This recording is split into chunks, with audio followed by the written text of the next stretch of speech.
Olá, amigos, mais uma vez na nossa palestra da sessão de desobsessão de quartas-feiras da Casa de Fabiano.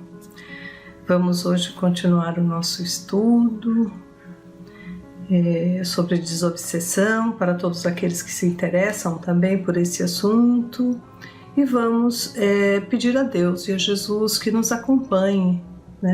Jesus já havia falado: onde tiver 2 ou mais pessoas reunidas em seu nome, que ele também ali estaria. É com essa certeza que nós estamos aqui, acompanhados de Deus, de Jesus, desses espíritos amigos da Casa de Fabiano e outros que se interessam pela melhoria de quantos necessitem desse estudo, desse conhecimento. Agradecendo por tudo que temos, por tudo que somos, pedindo por todos os aflitos que eles possam receber a ajuda necessária, que a gente sabe que Deus está no comando, tudo vem com a permissão dele, então chegará no momento certo, no momento de Deus. Tenhamos calma, tenhamos serenidade, vamos orar e confiar. Pai nosso, que estais nos céus, santificado seja o vosso nome. Venha a nós o vosso reino, seja feita a vossa vontade, assim na terra como no céu. O pão nosso de cada dia nos dai hoje, perdoai as nossas dívidas, assim como nós perdoamos os nossos devedores. E não nos deixeis cair em novos erros. Livra-nos, Senhor, de todo mal, que assim seja, graças a Deus e a Jesus. Então vamos lá, nós estamos estudando o livro Obsessão e Desobsessão, da Sueli Caldas Schubert. Estamos hoje no capítulo 12, que vai falar sobre a criança obsediada. A criança é um espírito, e aí então ocorrem obsessões. Nós sabemos que elas continuam, Crianças obsediadas suscitam em nós os mais profundos sentimentos de solidariedade e comiseração. Tal acontece ante as demais enfermidades que atormentam as crianças. Também sentimos ímpetos de protegê-las e aliviá-las, desejando mesmo que nada as fizesse sofrer. Pequeninos seres que nos apresentam torturados, inquietos, padecentes de enfermidades impossíveis de serem diagnosticadas, cujo choro aflito ou nervoso nos condói e impele a prece imediata a seu benefício, são muita vez obsediados de berço. Outros se apresentam sumamente irrequietos, irritados, desde que abrem os olhos no mundo carnal. Ao crescer, apresentar-se-ão como crianças problemas que a psicologia em vão procura entender e explicar. São crianças que nascem aprisionadas, aves em plumes em gaiolas sombrias, trazendo nos olhos as visões dos panoramas apavorantes que tanto as inquietam. São reminiscências de vidas anteriores ou recordações de tormentos que sofreram ou fizeram sofrer no plano extrafísico, antes de serem encaminhadas para um novo corpo. Conquanto a nova existência terrestre se apresente difícil e dolorosa, ela é, sem dúvida, bem mais suportável que os sofrimentos que padeciam antes da reencarnação, dessa nova reencarnação, O novo corpo atenua bastante as torturas que sofriam. Torturas estas que tinham as suas nascentes em sua própria consciência, que o remorso calcinava, ou no ódio e na revolta em que se consumiam. E as bênçãos de oportunidades com que a reencarnação lhes favorece poderão ser a tão almejada redenção para essas almas conturbadas.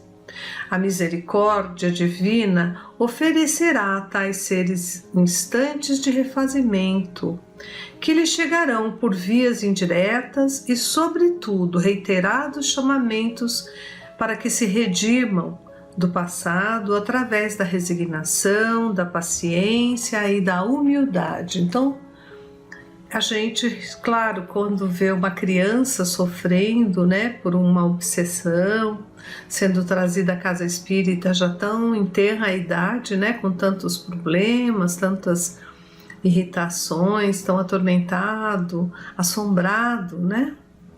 A gente percebe ali que vem obsessões, mas nós somos espíritos, não importa a nossa idade do corpo, porque sempre estamos reencarnando, então vamos muitas vezes estarmos na forma de crianças, mas o nosso espírito às vezes é milenar, né?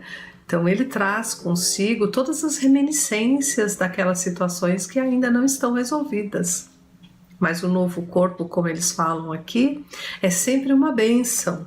Mesmo que esse tormento venha, mesmo que todas essas situações venham a aflorar em determinado momento da vida da criança, ainda assim é melhor do que no plano espiritual, onde não tem filtros, onde não tem máscaras, onde os espíritos nos perseguem em sua plenitude, porque não tem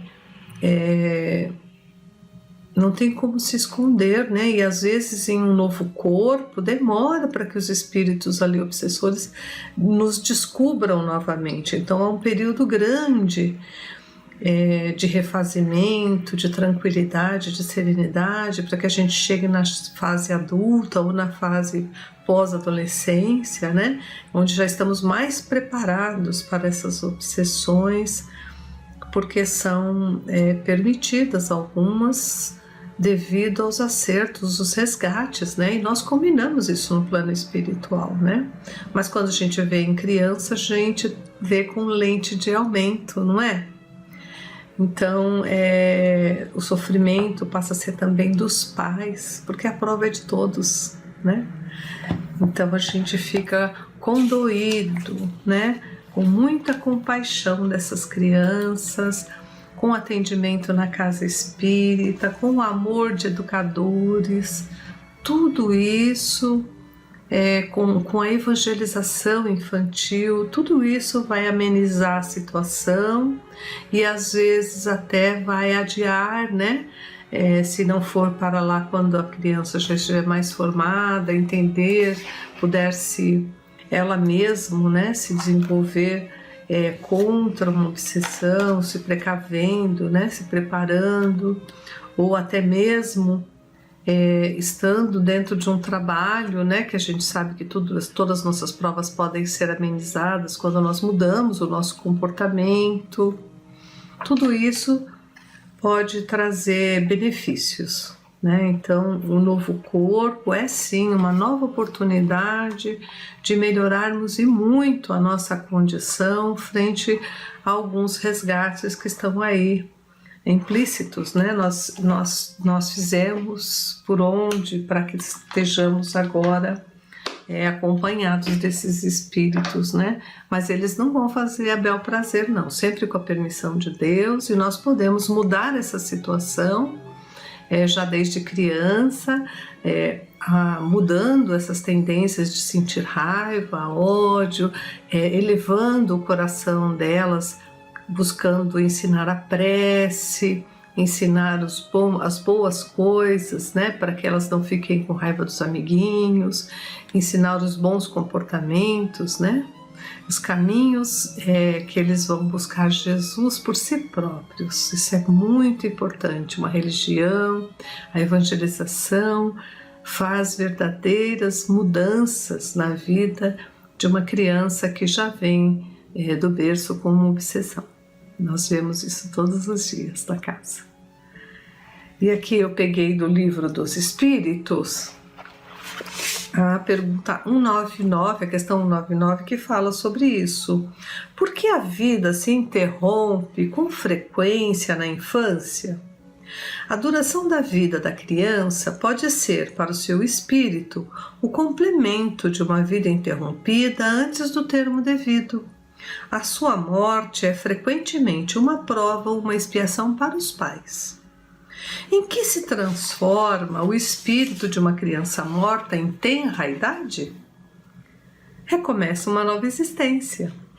Se o homem estivesse somente uma existência, se após essa sua sorte fosse fixada para a eternidade, qual seria o merecimento da metade da espécie humana, que morre em tenra idade para gozar sem esforço da felicidade eterna? E com que direito seria ela libertada das condições quase sempre duras impostas à outra metade? Uma tal ordem das coisas não poderia estar de acordo com a justiça de Deus.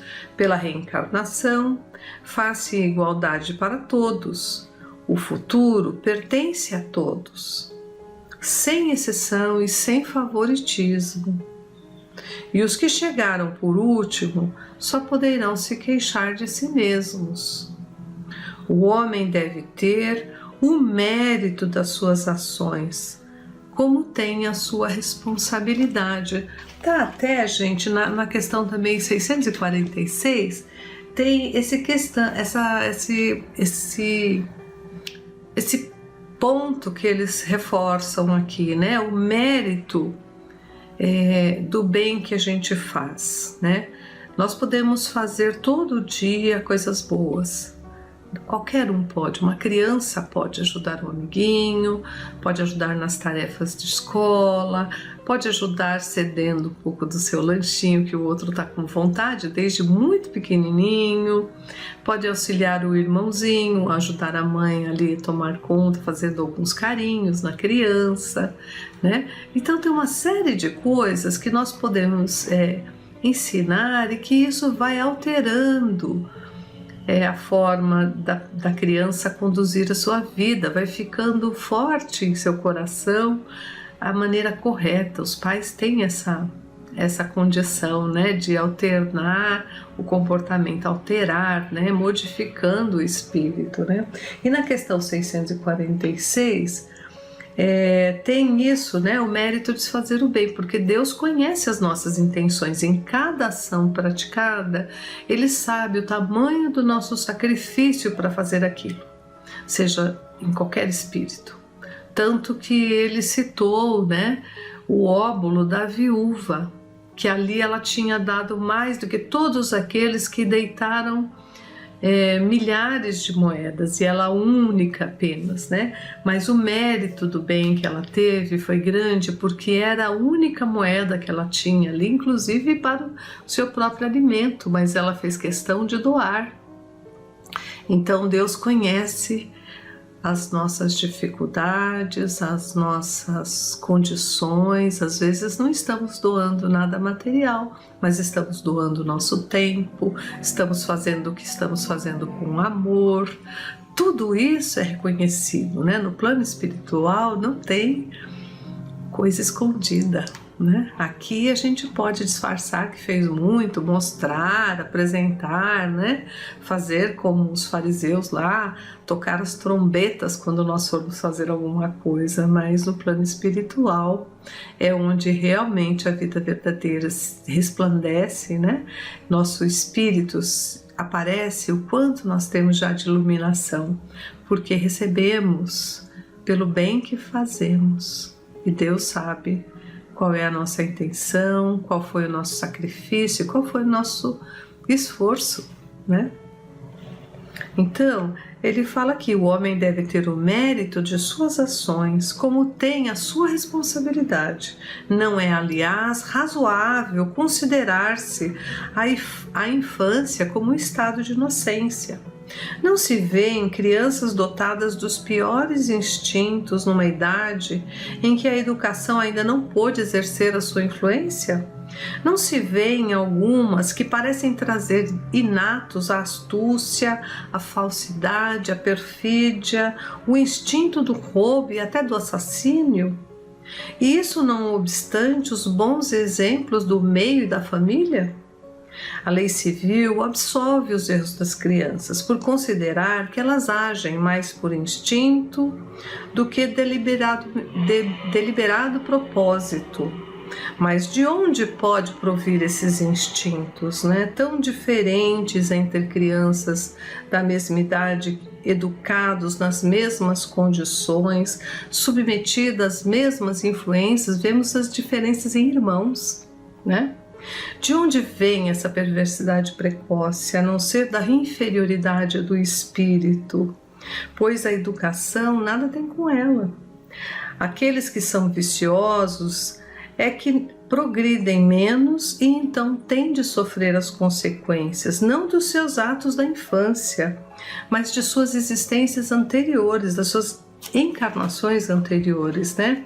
É assim que a lei de Deus se mostra a mesma para toda, e a justiça de Deus abrange a todos. Então, se não tivermos condições de nessa encarnação, né, reparar os nossos erros em próximas, né? Por isso que Jesus também já advertia: reconcilia-te de imediato com o seu adversário, reforma íntima.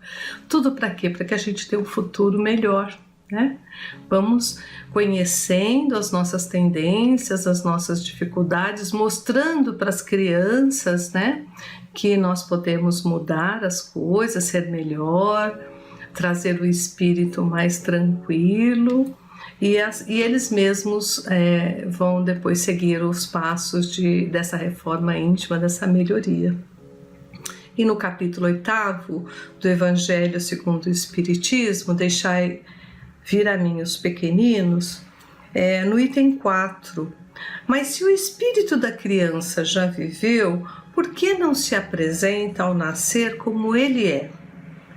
Tudo é sábio nas obras de Deus. A criança necessita de delicados cuidados que só a ternura materna pode lhe dispensar. E essa ternura aumenta diante da fragilidade, da ingenuidade da criança. Para a mãe, seu filho é sempre um anjo, e é necessário que assim seja para lhe cativar a solicitude. Ela não poderia tratá-lo com a mesma abnegação se, em vez da graça ingênua, nele encontrasse, sob os traços infantis, um caráter viril e ideias de um adulto, e menos ainda se conhecesse seu passado. É por isso que existe o véu do esquecimento. Nós nem íamos suportar conviver com as pessoas se soubéssemos tudo o que fizeram lá atrás, em outras encarnações, né? Então, é uma bênção o esquecimento. Deus faz tudo certo, gente, né? Deus é bondoso, misericordioso. É necessário, aliás, que a atividade do princípio inteligente seja proporcional à debilidade do corpo, que não poderia resistir a uma atividade excessiva do espírito, como verificamos em crianças precoces que sofrem por isso. É por isso que, aproximando-se a encarnação, o espírito começa a perturbar-se e perde pouco a pouco a consciência de si mesmo. Durante certo período, ele permanece numa espécie de sono em que todas as suas faculdades se conservam em estado latente. Esse estado transitório é necessário para que o espírito tenha um novo ponto de partida e, por isso, o faz esquecer, na sua nova existência terrena, tudo que pudesse atrapalhar esta encarnação. Seu passado, entretanto, reage sobre ele, que renasce para uma vida maior, moral e intelectual, mais forte, sustentada e secundada pela intuição que conserva da experiência adquirida.